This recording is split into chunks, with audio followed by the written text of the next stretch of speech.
সুপ্রিয় শিক্ষার্থীরা, আজকে আমি তোমাদেরকে করাবো প্রথম রাশিকে দ্বিতীয় রাশি দ্বারা গুণ।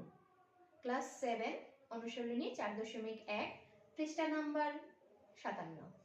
চলো আমরা একে একে সমাধান করে ফেলি। দেখো, 1 নম্বর সমাধানটা আমরা করি। 3ab 4aq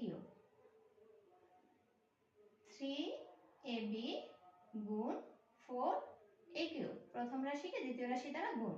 তাহলে দেখো, এখানে দু ধরনের রাশি আছে, সংখ্যা আর হচ্ছে আক্ষরিক রাশি।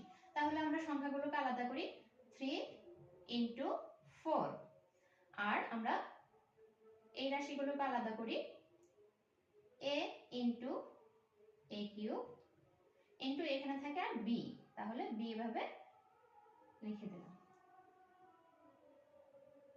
12 aq গুণ করলে হয় a⁴। এখন তোমাদের প্রশ্ন থাকতে পারে, এখানে a⁴ কিভাবে হলো। দেখো, a এখানে একটা, মানে এর উপরে পাওয়ার আমরা মনে মনে 1 ধরতে পারি, তাহলে গুণের সময় পাওয়ারে পাওয়ারে যোগ হয়। দেখো, 1 আর 3 মিলে হয়েছে 4, তাহলে a⁴। আর b, এই যে b, তাহলে হয়ে গেল এটাই answer 12 a⁴b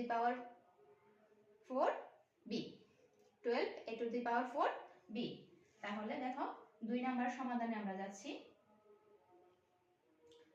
5xy 6az 5xy কে 6az দিয়ে আমরা গুণ করব। তাহলে দেখো, এখানে আমরা সংখ্যাগুলো আলাদা করি। 5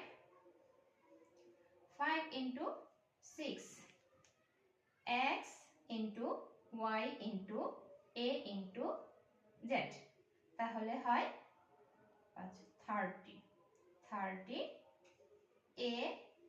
ax y z। 2 নম্বর সমাধান হয়ে গেল। এখন আমরা আসো 3 নাম্বার সমাধান করে ফেলি।